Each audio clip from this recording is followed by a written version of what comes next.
items that we like to cover during today's session. We'll discuss the program, admission requirements, and hold a question and answer period at the end of the session. To ask a question, just type it in the text box found on the bottom left-hand side of the screen like this. Thank you, Sonia. And feel free to type in your questions during the session. We'll address your questions at the end of the presentation. We are recording this session. The recorded session will be placed on our website for future reference. And we will also provide you with a link to the recorded session in an email that we will send out in the next few days.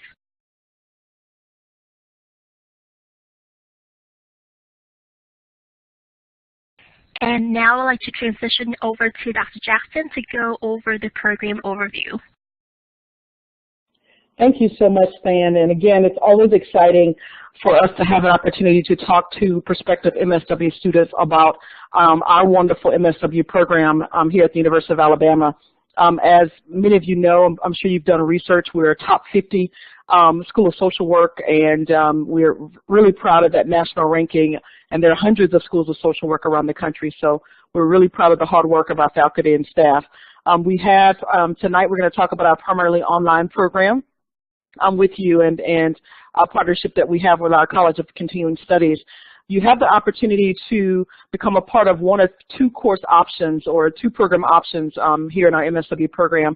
We have our 42 credit hour program, which is for our advanced standing students, and this is for students who have their bachelor's degree in social work from a CSWE accredited program. And then we have the 60 credit hour program for students without the BSW. So if you have a degree in criminal justice or psychology or English, any other area other than the BSW, you are eligible to be a part of our 60 credit hour program. And that first year, again, giving you a foundation and then moving into some more information about our program.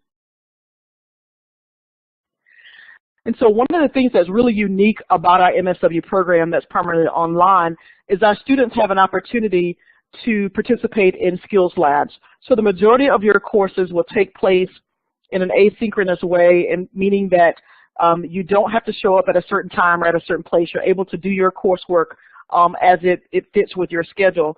But when it comes to our practice classes, we realized that it was really important as you develop your social work skills that you have an opportunity to meet with faculty and meet with students that are in your cohort. And so skills labs are a part of that process. Again, skills labs are only for the practice courses that you take. If you are an advanced standing student, you'll have a total of 3 skills labs. If you are a student that's doing that 60-hour program, you will have a total of 5 skills labs over the course of your entire program. Those skills labs meet in strategic locations around and convenient locations around the state of Alabama, covering north, south, east, and west, and then the center of the state.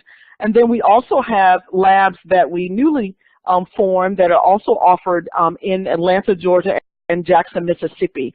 And so we selected the Atlanta area because we know for those of you who are located in parts of the country, Atlanta is one of those places that you can easily access via the Atlanta airport. And so you have the opportunity to participate in skills labs there. The skills labs meet, whether they're in Alabama or Atlanta or Mississippi. Those skills labs meet 4 Saturdays in the semester.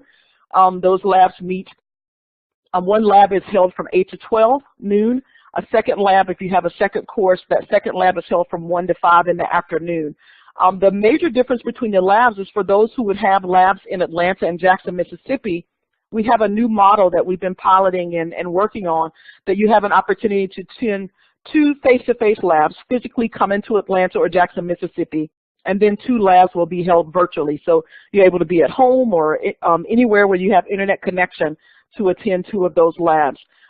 You'll also, as a part of our program, have the opportunity to get some wonderful quality social work practice experience via field placement, and Ms. Currington will talk a lot more about field. Our advanced standing students will complete 500 hours of field, and those students who do not have a bachelor's degree in social work, you'll have an opportunity to complete a total of 1,000 hours. And again, Ms. Currington will talk more about that in just a moment. In terms of our advanced standing program, for those students who have a bachelor's degree in social work from a CSWE accredited program, you have the opportunity to begin our program at 2 points. One, we admit students in the spring, and the second opportunity is admission in the summer. For those 60 credit hour students who do not have a bachelor's degree in social work, you have an opportunity to begin our program in the summer and in the fall. One of the things that we also appreciate about our MSW program is our concentrations. They're broad enough, yet focused, I think, in a way to give students an opportunity to kind of go a little deeper with a content area. So we have one concentration we call our Children, Adolescents, and Families concentration, or you may hear us refer to that as CAF. And then our second concentration is social work with adults and their families. And the biggest difference with the concentrations is when you get into, after you've completed that foundation year, for those of you who are in the 60-hour program, you get into your concentration courses, and you're able to take a mental health class that's focused on your particular concentration, and then you have a second course that's focused on your concentration area. We also have an opportunity for students, when you choose electives, to choose an emphasis in program and agency administration. After you get your MSW degree, of course, you, I'm sure, again, have done a lot of research and know that an MSW is very marketable nationally. Oftentimes, particularly those students who end up serving in rural communities, and even in some other areas, they end up in leadership or agency administration within 5 years of completing their MSW. And so we realized as a faculty that it was important to have an emphasis for those students who are already interested in leadership, or know you're interested in leadership, or those students who are currently practicing in social work and are moving into administration after getting your MSW.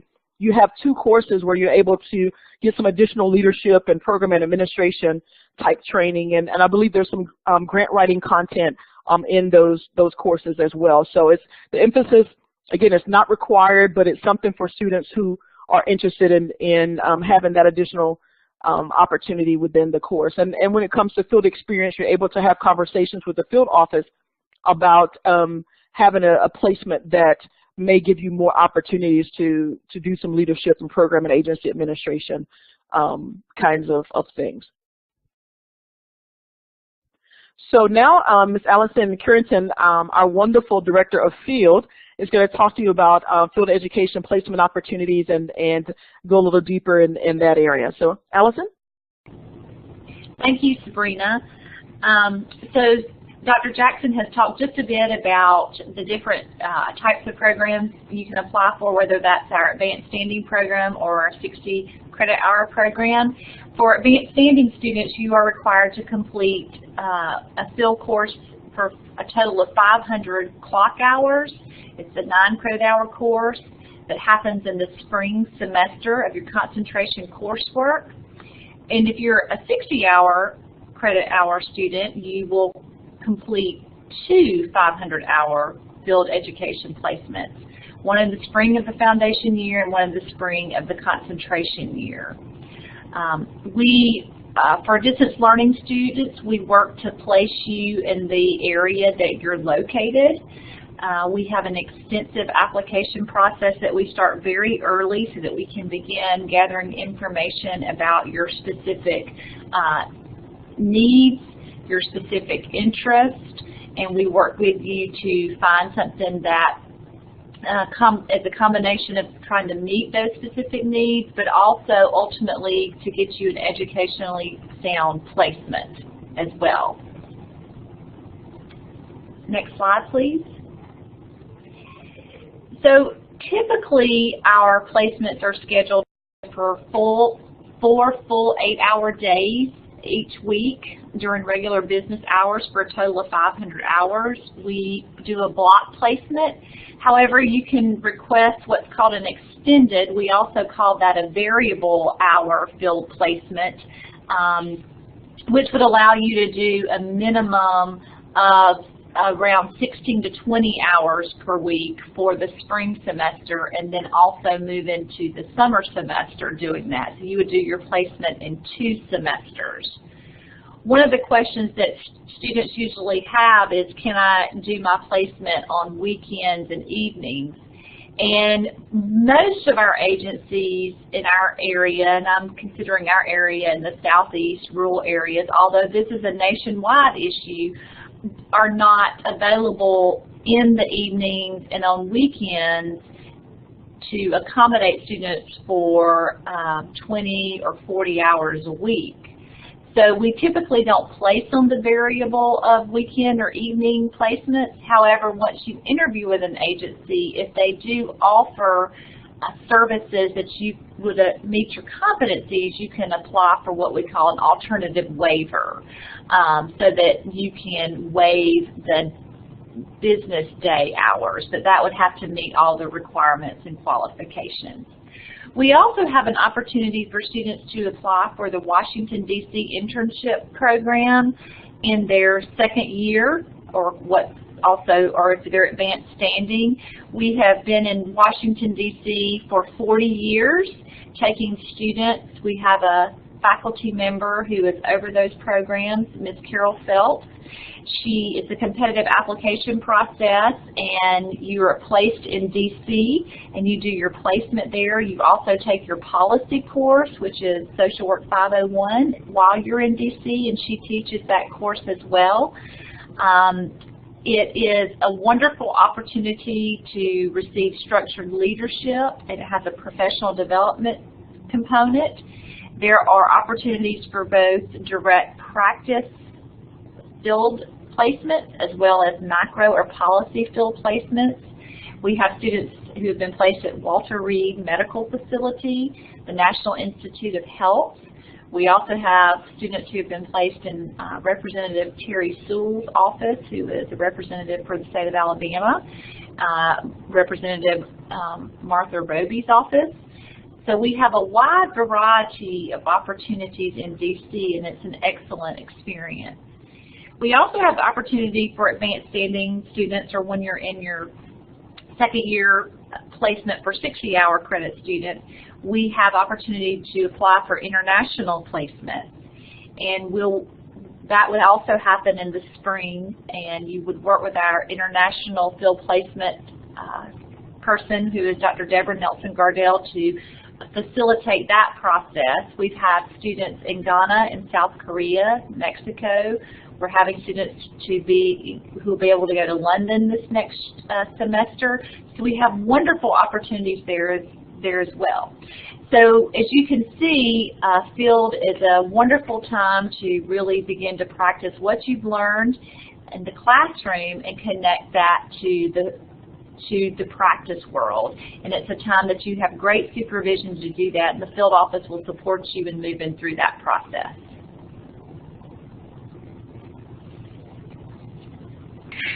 And Dr. Jackson, would you like to go over some of our dual degree programs?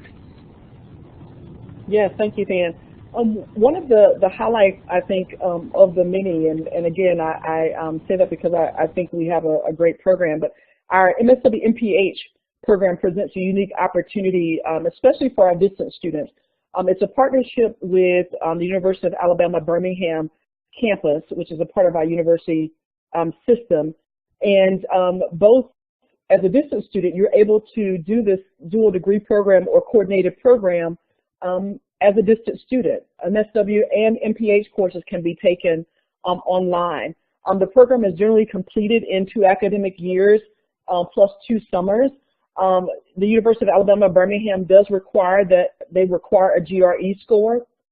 In order to, in terms of the admissions process, you have to be accepted into the MSW program, and you also have to apply separately to the Masters of Public Health program as well. And so once you're accepted into both of those programs, you're able to move forward. We encourage students to do that process on the front end, but we have had students who've started our MSW program and a semester down the line decided that they were interested in the MPH program, and you can still do that. You would just still need to apply to the MPH program and get accepted to do that. So if you know that you're interested in public health and those kinds of issues, having an MSW MPH coordinated degree just makes you even more marketable when it comes time for graduation, and to be able to work in areas, whether those are health departments or we have students who work for CDC and other kinds of community organizations who've gotten that MSW MPH degree. Awesome. And Catlin, do you want to go over the admission requirements for this for the Master in Social Work program? Yes, our program requirements for the 60 credit hour program, which is the 2-year program, requires a bachelor's degree from a regionally accredited institution and a GPA of at least 3.0 overall, or a 3.0 average for the last 60 credit hours of coursework towards a completed degree. The 60 credit hour program includes students who are admitted to the program in the summer and fall semesters, and applications should be completed by February 1st for the summer enrollment and April 1st for the fall enrollment. For the advanced standing program, students will be admitted to the program in the spring and summer semesters, and applications should be completed by February 1st for a summer enrollment and September 1st for spring enrollment. Additional requirements for the advanced standing program include a BSW from a CSWE accredited program, a B average or better in all professional foundation classes, and no more than 1 C in professional social work courses, and also grades of B or better in field education courses.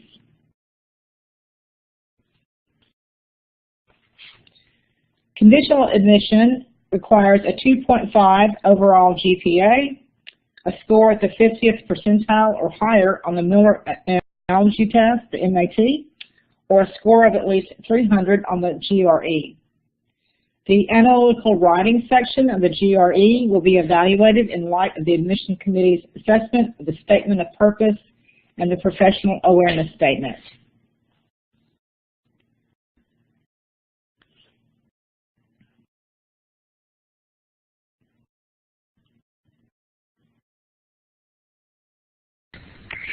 Thank you. And just a little bit regarding to the admission deadline.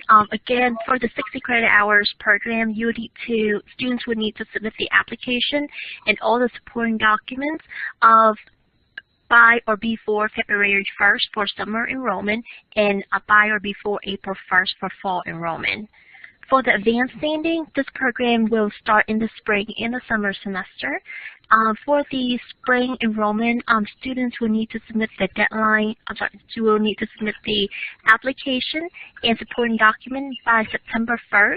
And for the summer, it will be the same deadline as the 60 credit hours program, which will be February 1st.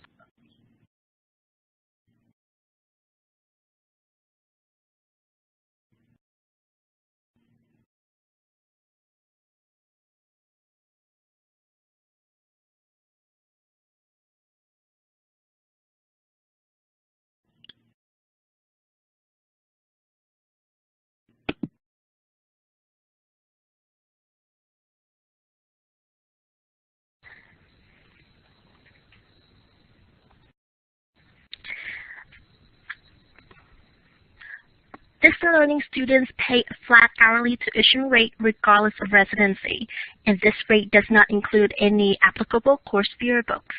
Students have the option to purchase access to Student Health Center and Student Recreation Center. Unfortunately, you have to be enrolled as an on-campus student in order to be eligible for athletic tickets.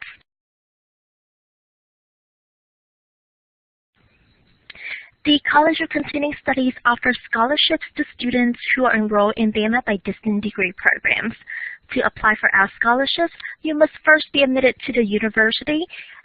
Applications are accepted year-round, and scholarships are awarded each semester.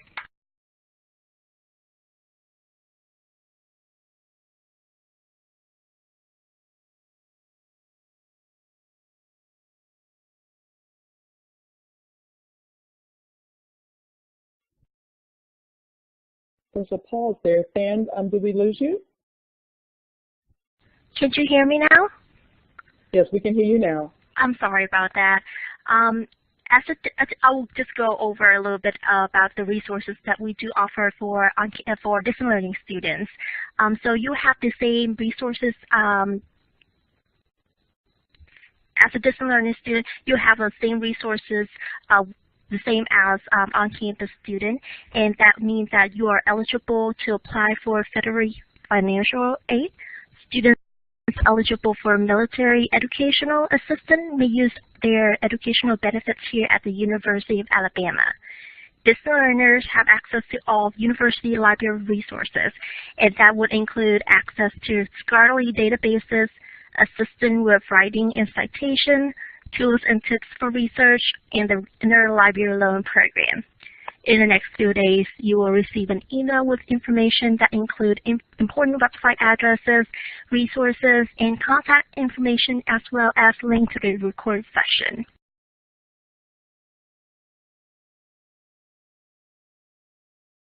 And that will conclude our presentation. I will put my contact information as well as Dr. Jackson's contact information.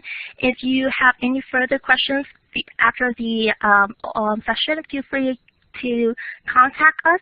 I'm the admission counselor who works specifically with this program, so feel free, give me a call, send me an email. I'll be more than happy to answer your questions. Now, I can see that we already have some students type in their questions in the chat box. For the recording purposes, I will read out the questions, and I will ask our amazing faculty to help me answer these questions. First question I have: would I fall under the 42 or 60 credit hours program if I have a bachelor degree in human development? And that would fall under the 60 credit hours program, because that is for students who do not have a bachelor degree in social work. Next question I have: are those few education opportunities will be on the weekends? Allison, would you like to help me answer this question? Yes. Was it the question that said, would there be field opportunities on the weekends? Yes. Yes. As I stated earlier, we don't place on that variable because really there are not many opportunities that offer the kinds of experiences we will need to approve and vet for students to do their entire placement that way. So students need to prepare to plan to work a minimum of 16 to 20 hours a week during what we call regular business hours, and that's 8 to 5. Thank you, Allison. Next question I have: do you take transfer credits from an accredited MSW program? Left mine a couple of years ago due to medical issues. Dr. Jackson, would you like to take this question? Yes, thank you. We will take a look at your transcript and evaluate those courses, and we're able to accept a certain number of hours according to our graduate school policy. So once you submit your admission, your documents, and you get accepted into the program, then the registrar will review your transcript, and I'll take a look as well to see what courses we're able to give you credit for because you came from a CSWE accredited program. However, you would still have to meet our credit hour standards, so we would want to look at that transcript before we gave you a definitive answer in terms of hours, but we have accepted transfer credits before. Thank you, Dr. Jackson. Next question I have: over how many weeks is the 500 hours through education? Allison, would you like to take this question? So you can either choose to do this in one semester, which is what we call traditional, and that would mean that you would do approximately 32 to 40 hours per week, or you can choose to do it over 2 semesters, which is what we call variable credit hours, which would put you at doing about 16 to 20 hours per week over 30 weeks. And that's a decision that usually has to be made at the time that you register for the field course. Thank you, Allison. Next question I have: which program concentration is clinical focus and can prepare one for a licensed social worker? Dr. Jackson, would you like to take this one? Sure. Actually, both of our concentrations have a clinical focus.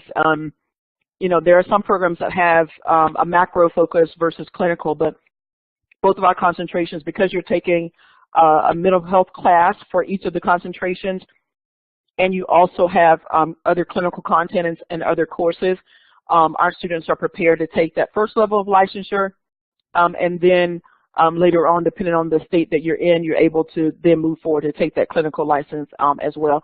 We also offer other clinical courses if you want to kind of make choices in terms of your electives based upon your clinical interest. We have an advanced clinical practice course, we have a psychopathology course, and other courses that will prepare you clinically. So if you're leaning more clinically, you will have options to take courses that help prepare you for that. But in terms of concentration, either of the concentrations will prepare you for clinical work.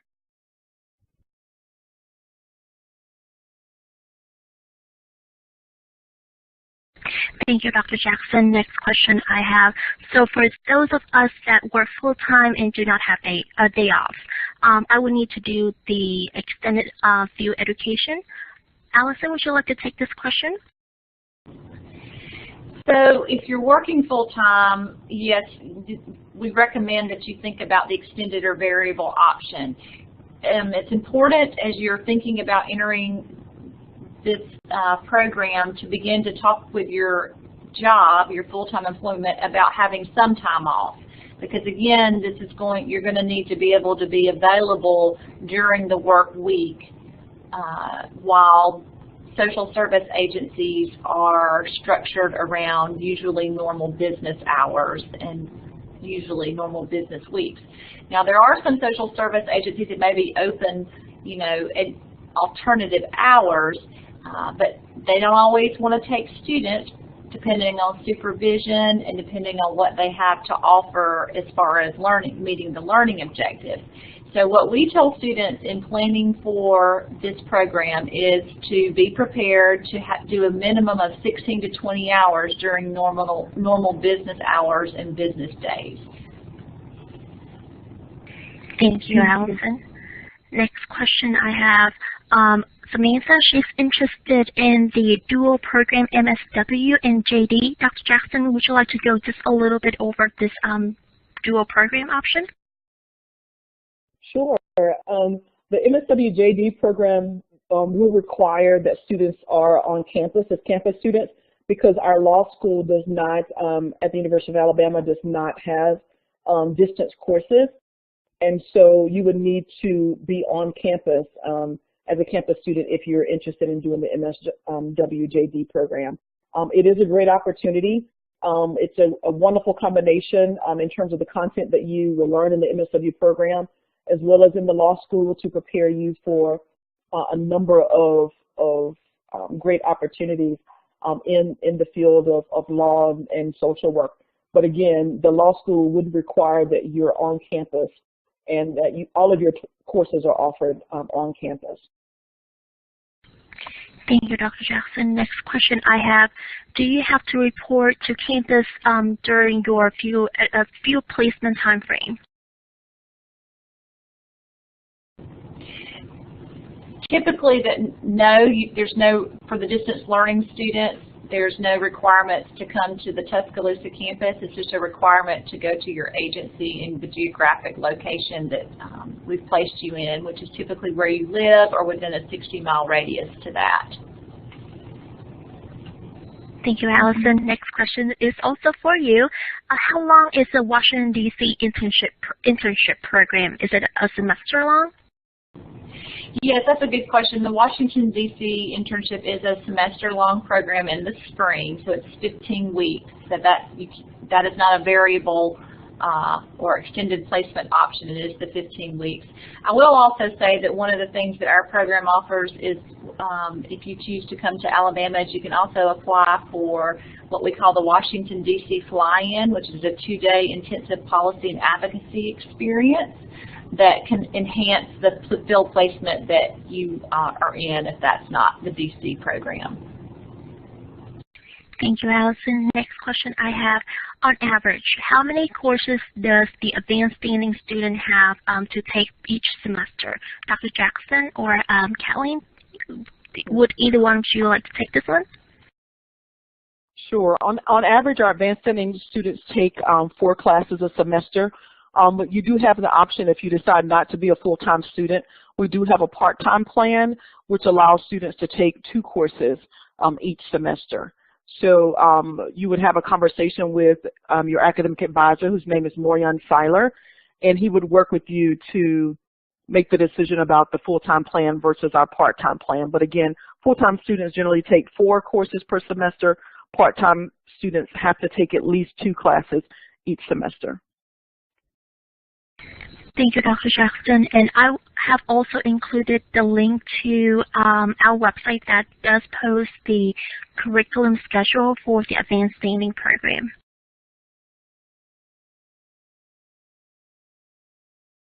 Next question I have.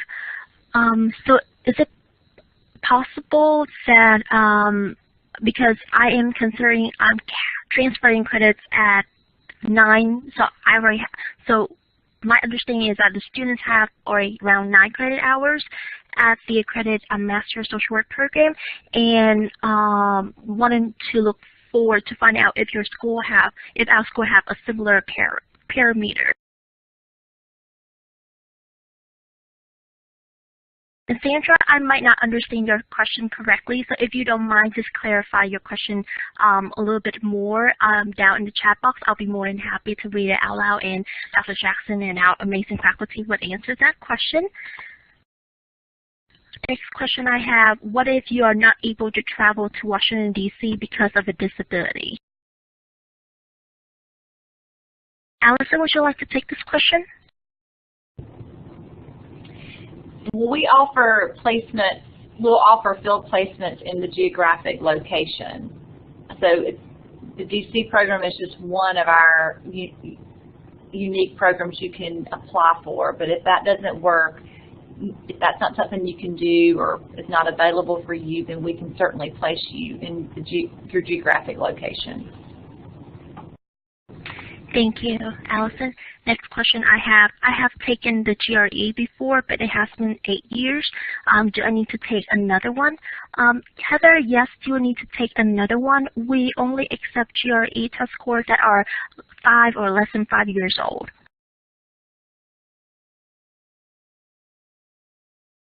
Next question I have, how long is the application process from submission to notification of acceptance? Dr. Jackson, would you like to answer this question? Sure. We really don't have a set time that we share with students. We just encourage you to get your documents in by the deadline, and of course those applications are reviewed, and our admissions committee is great about reviewing applications as they come in. But I can't give you a specific turnaround time. I'll just say that we know that it's important for us to be very responsive and to give you admissions decisions as quickly as we possibly can. So those students who meet the deadline are able to get fairly quick responses. And if you ever have questions, once you've submitted your information and you have all your documents in, if you're wondering about the status of your application, you can always reach out to me directly, and I can reach out to our admissions committee to check on the status of your application. Thank you, Dr. Jackson. Next question I have, do you accept the GI Bill for military spouses? Yes, we do accept the GI Bill benefits, so you can definitely use your spouse benefits for this particular program, and for all the distance learning program and on-campus program. Next question we have, are the online courses available at any time? Dr. Jackson, would you like to answer this one? Sure. Yes, our online courses are available. We think that's one of the strengths of our program. Again, only the practice courses require that you take a skills lab, but all of your other courses are available via our learning management system. We use Blackboard, and so you are able to access those courses 7 days a week, 24 hours a day, and we know that's important for the distance learners. So yes, you're able to access that content. Thank you, Dr. Jackson. Next question I have, as far as admission go, what if your overall GPA is a 3.0 and your professional social work courses GPA is a 4.0? would you have to take the GRE or the Miller Analogy test for admission as well? Dr. Jackson, would you like to take this question? Sure. If your GPA is at that 3.0 or higher, you're not required to take the GRE for admission into the MSW program. But if you're interested in the coordinated MSW MPH program, because our partner institution, the University of Alabama Birmingham, requires GRE, you would be required to take it in order to get accepted into their MPH program. But if you're solely focused on the MSW, you wouldn't be required to take the GRE if your GPA is 3.0 or higher. Thank you, Dr. Jackson. Next question I have, do you have a placement agreement with the Atlanta Department of Veterans Affairs? Allison, would you like to answer this question? I don't have our list in front of me about that. I don't, so I don't know for sure. I have lots of field coordinators. I would, there are some certain agencies in that area, particularly as it deals with VAs and military, that are difficult to get agreements with. So that may be one of those. That would be something I would have to really look in our database to see.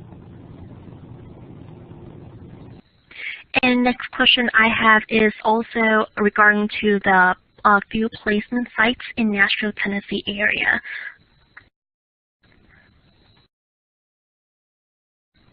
So I guess wanting to know whether about the specific sites. The actual question is, do you have a list of field placement sites in Nashville, Tennessee area? We don't typically operate with a list of placement sites that we make public to students. What we focus on are areas or settings that we place in, and it really kind of depends. We certainly have placed students in Nashville, Tennessee, and have been able to have quality placements there. And so it just really depends on concentration and on settings, what's available, who is willing to partner with us, and there's lots of variables. So we typically don't have a list, and our commitment to the student is to work with the student to find an educationally sound placement in the geographic area. But we work with a variety of settings, including child welfare, substance abuse and recovery, school social work, grief and bereavement, medical social work and health care, domestic violence, inpatient psychiatry, integrated behavioral health. And some of these placements will be real specific about whether they're going to take a first-year student or a second-year student, and they also may have their own competitive application process. So we will work with the student to figure out where the best place is, depending on all the variables. Thank you, Allison.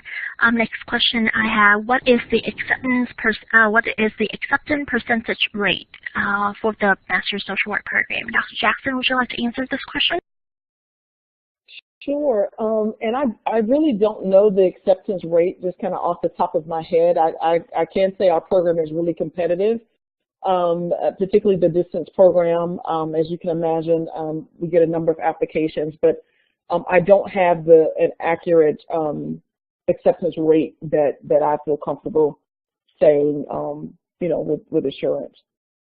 But I just encourage you to apply, and to apply by the deadline, and to also, as you submit your statement of purpose, I always encourage students to go to the admission site, review that statement of purpose, make sure that you answer the questions that we're asking of you, and then ask someone else to read that for you to proof it, because one of the things that admissions committee is looking at and looking for is your ability to write, and anticipating your ability to write at the graduate level. So I would encourage you to again apply, get your information in, put your best foot forward, and go from there.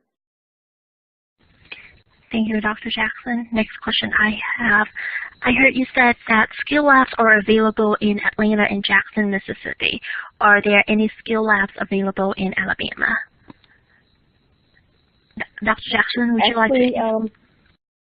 Sure. We have, I think I started typing in the chat, we have 6 sites in the state of Alabama. We have labs in Tuscaloosa, in Mobile, in Huntsville, in Birmingham, in Gadsden and Montgomery are our lab sites. So we have six sites around the state of Alabama for you to choose from. And students are able to choose the location that's most convenient for them for their skills lab. Thank you, Dr. Jackson. Next question I have, how does international placement work? Allison, would you like to answer this question? One of the resources for all of these questions, whether it's about DC or international, extended, variable, all these wonderful field questions you have, is our website. And I would encourage you to visit our website and click on the field link, and there's information about international. So the international coordinator likes to work with you in advance, at least 2 semesters if possible, and you work with her to talk about the area you may be interested in traveling to internationally, and you can begin to explore whether this is an option or not, what it may cost, what it may take to get there, those kinds of things. And then she works with you to secure that to see if there's a possible site. But you would also do your field placement in the spring, and you would also do that in a block format, so it would have to be 15 weeks. So there is more information about specifics if you want to know about specific places we've used, and then you can also reach out to her, Dr. Deborah Nutson-Gardell, to ask specific questions about that particular process. Thank you, Allison. Next question I have is also for you, Allison. For field placement, is the organization required to have an MSW on staff? Yes, there must be an MSW on staff with 2 years postmaster's experience. One of the things we do at our program is we contact the agency, and if we need help in doing that, we let you know. But we do like to be the first one that contacts the agency unless you hear from us otherwise. So we're a partner in helping you find that placement and vet that agency, but that is correct. Thank you, Allison. Next question is also for you. If your field placement has events, for example, training opportunities or conferences on weeknights or weekends, would those hours count towards the 500-hour requirement? So that's a good question. It can count towards the 500-hour requirement as long as it is approved by your MSW field instructor at your agency, but those things would not be the norm. If it was something that was happening consistently, so you were going to be at your agency every Monday night from 7 to 10 doing work, you would have to complete an alternative waiver form to get those consistent hours counted. But certainly some conferences and trainings can count. We do have a policy that we allow up to 20 hours of your 500 hours to count as conferences and or trainings, but those have to be approved by your agency, and it should be in line with what the kind of work your agency is doing. Thank you, Allison. Next one I have, what has other students done in the past if they work full-time and their employer would not work with them? Is there another program that's offered that is similar to social work? So, Tracy, if I understand correctly, you are concerning about the field education. Allison, would you like to touch upon this a little bit? Is there any way that I could do a little bit more if they are working full-time, how they will be able to work on their field education hours? So many of our students work full-time. That's the good news in the sense that many students have successfully completed field and have had to negotiate working full-time. I often tell students it doesn't come without some sweat and tears, but the good news is that thousands of students have graduated and have figured this out.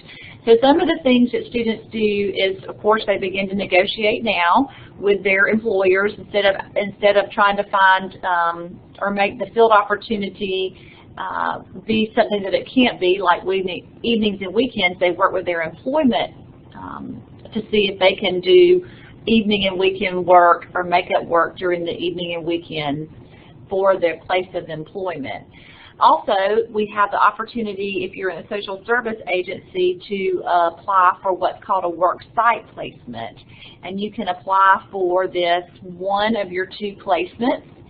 And it's a very lengthy application process, and there's very specific requirements that have to happen, which you can find on our website to see how you may or may not qualify for that. And that is one way that students can also work with their employment site to try to figure this out. We have had students to change their employment to find employment that will be flexible enough to accommodate them, and we also have had students use their personal leave time. And we've had a combination of all of those pieces. So it's important to begin to think about those things now. I think that sometimes students, prospective students, think that their situation will be different than other students, but we do hold to our policies. Our flexibility in our program is that we allow you to do the 16 hours a week. The flexibility can come if you fill out the alternative waiver form once you've been put with an agency, and also the work site opportunity. Those are our ways of really being flexible for students who work full-time, because we know many students do and can't necessarily quit their employment to come to school, so we're trying to meet you halfway in that. Thank you. Next question I have, is there a possibility of doing the field work full-time in the summer instead of the spring? No, currently that is not a possibility. That for many reasons does not work with our university schedule and what needs to happen in field. There's simply just too many hours to get done, and to get that done in the summer. So that is not an option currently. Thank you, Allison. Next question I have is about the GRE. If we have a GPA higher than a 3.5, are we still required to take it? So if students have an overall or last 60 credit hours that is more than 3.0 or a 3.0, you will not need to submit a GRE or Miller Analogy test score. Next question I have, are there any classes that some state requires students to take in order to become, to be eligible for licensure? Dr. Jackson, would you like to answer this question?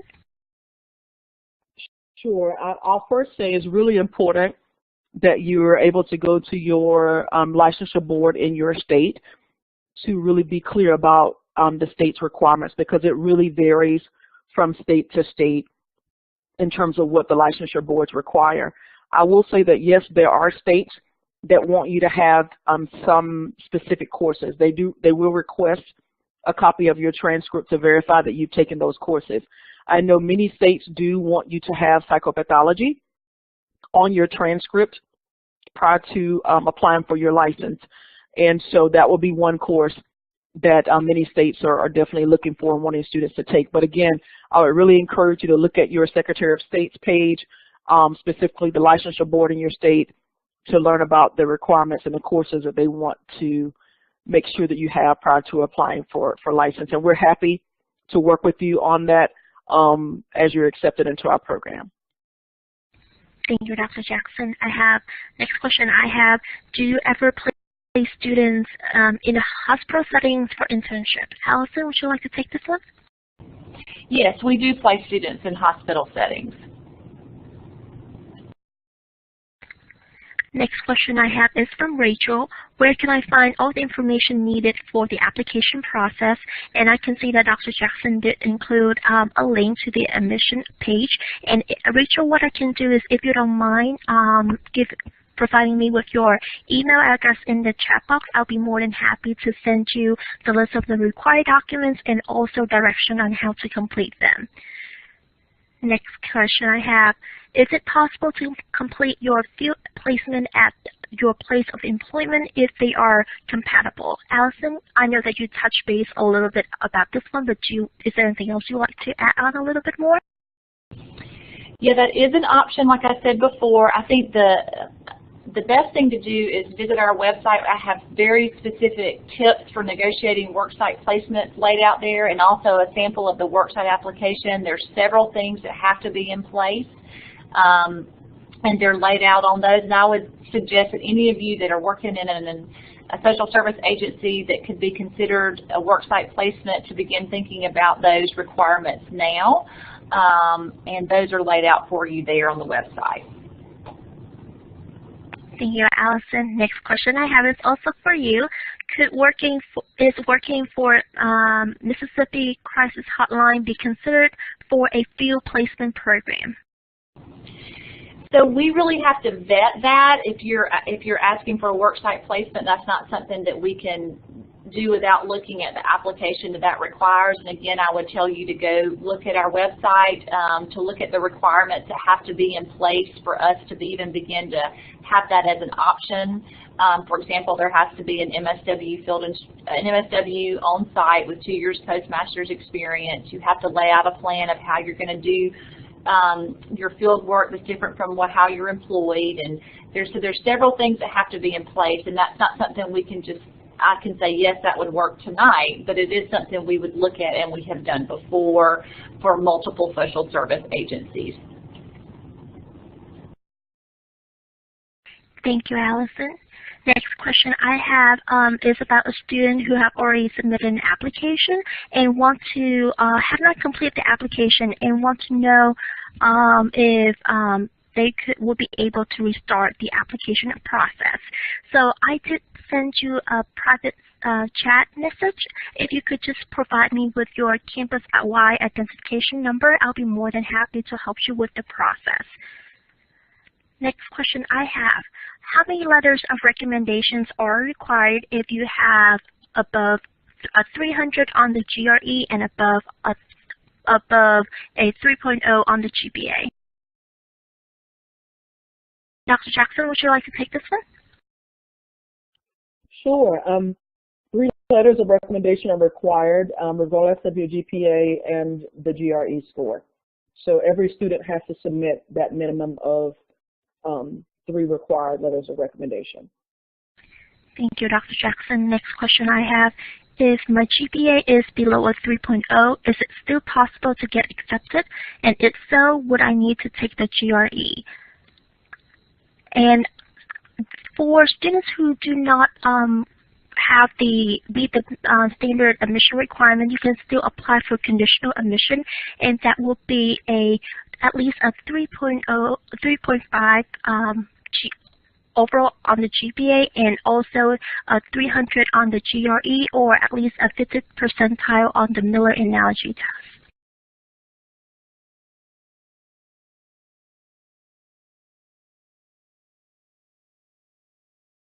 Next question I have, who can complete the letter of recommendation? Dr. Jackson, would you like to take this one? Sure. We recommend if you're a recent graduate from a university, we encourage you to ask for letters of recommendation from faculty who know your work and can speak to your abilities to do graduate level coursework. If you've been out of school for a while and you may not have contact with faculty members, that's okay. We would ask you to ask folks to do your reference who can speak to your ability to do well in graduate school, whether that's an employer or a place where you've done volunteer work, or if you have a professional relation, or if you have a relationship with a professional social worker that could do a reference. But focus on references that can speak to your ability to do graduate level coursework.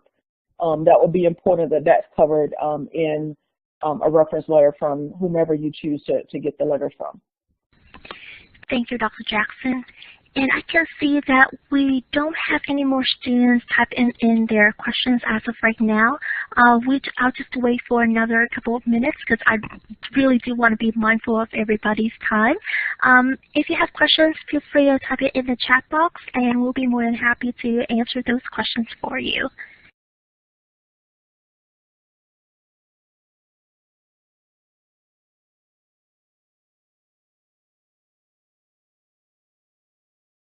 And may I share, Sam, while we're waiting for a couple of questions?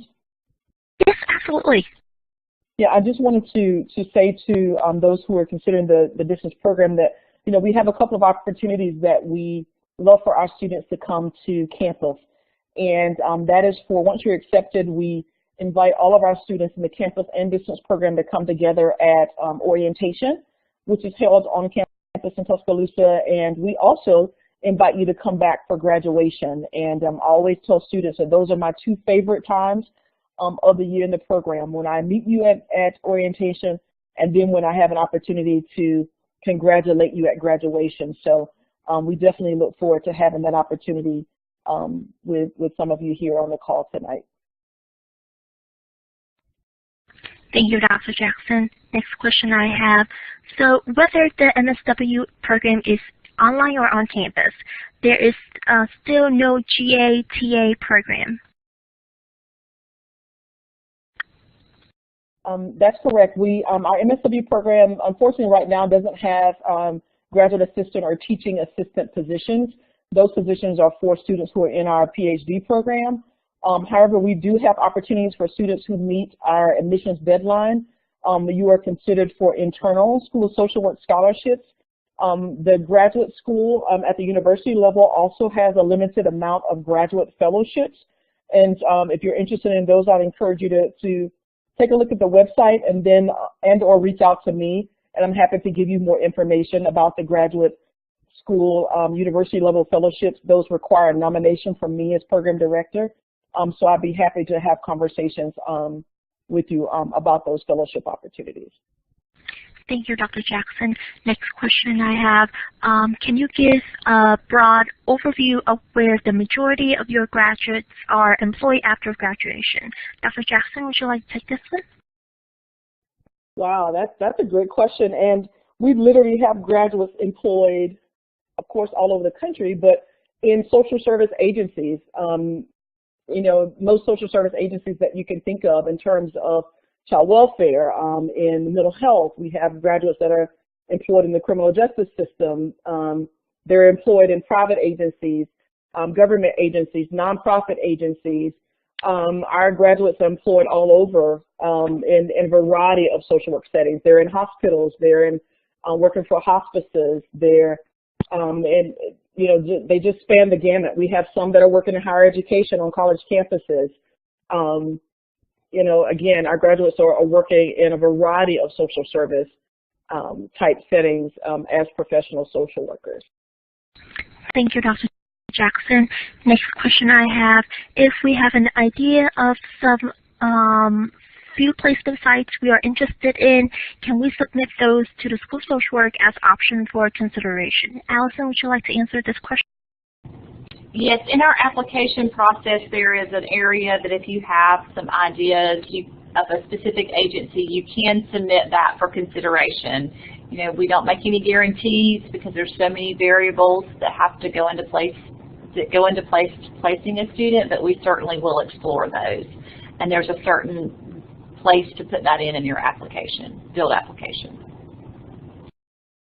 Thank you, Allison. Next question I have, how many students are placed in the hospital settings for the field education? I don't really know of a number. I don't have the number off the top of my head. You know, we place lots of students in a year, but we have quite a few hospital medical facilities that we contract with across the nation. Thank you, Allison. And that would conclude our online information session for the Master of Social Work program. If you have any further questions regarding to the program, feel free to contact me. My email address is on the slide, and also is my phone number. Thank you so much for joining us tonight. It was amazing to have you join us tonight. Amazing questions, great questions. Thank you, Dr. Jackson, for joining us today. Thank you, Allison, Catlin, for joining us today, and Rotai.